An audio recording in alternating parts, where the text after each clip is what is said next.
On this episode, I want to talk to sellers and I want to talk to you guys about what comparables are. If you've ever wondered what agents talk about when they say comps or comparables, you're going to want to pay attention to this coming up.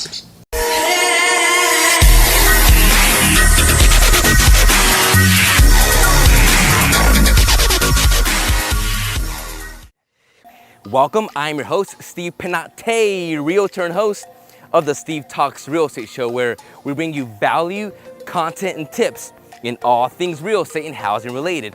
So on this episode, I'm standing right in front of one of my listings that's about to close, and I'm about to take my sold picture here.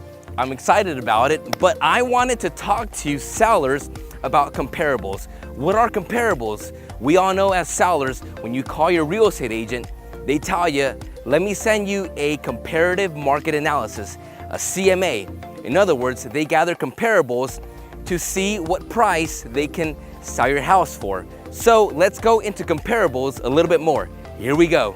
So what are comparables? How do real estate agents come up with correct comps? So comparables are gathered from houses that have recently sold or are currently pending. Now, active houses, they're only used as a ballpark figure to see what prices other people are selling their house for. But in reality, they can't be used as comparables because they haven't sold their house. They haven't found a buyer at the price they are selling their house for. Therefore, the best comparables are houses that have sold. That means that they found a buyer willing to pay the price they were asking for. So comparables, the best comparables is gathered by location. Like they say in real estate, location, location, location. The best comparables are those houses closest to yours. Don't be looking past a 1 mile radius unless you really have to. Oftentimes when you cross a major cross street, you could be going into a different subdivision or even a different city.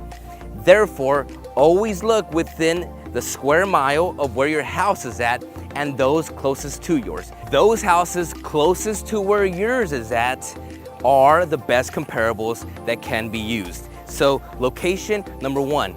The second is size. A house that is 3,000 square feet doesn't compare to a house that is 2,200 square feet. You're talking about 800 square feet difference. That's almost an apartment right there.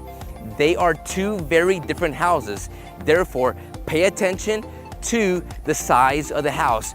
You honestly don't want to go more than about 150, 200 square feet, only if you have to when using comparables. The third thing is the condition of the home. Does the house have upgrades? Is there granite? Does it have a swimming pool? Is there landscape? The condition of the home is a big factor when agents are using it as a comparable. If it's a fixer-upper and the house is extremely beat up, well, guess what? That's not a good comparable. You have to pay attention to these things, and that's how agents gather correct and truthful comparables. Now, I know what it's like. You as a seller, you want top dollar. You have a certain price in mind. You're saying, well, that person is asking that much. Well, that person is asking for that much. Why can't we get that much? Look at this. You are hiring a professional real estate agent for that same reason. I know that you have a number in mind, but consider this. The real estate agent you hire is in this 24/7. They live and they breathe real estate. They should be knowing the housing market, the ins and out, what has sold, what has been on the market for months because it's overpriced, the conditions of houses that have sold. Your real estate agent should be able to give you the best comparables, and they should be giving you truthful wisdom when it comes to pricing your house. The best real estate agent is working for you and is in the interest of getting top dollar when selling your house. Trust the real estate agent you hire to sell your house. Well, that wraps up episode number 55 of the Steve Talks Real Estate Show. We have so much value, content, and tips on our YouTube channel. Go subscribe, the link is down below. Keep sending in your questions and I will do my best to keep answering them. We'll see you next time.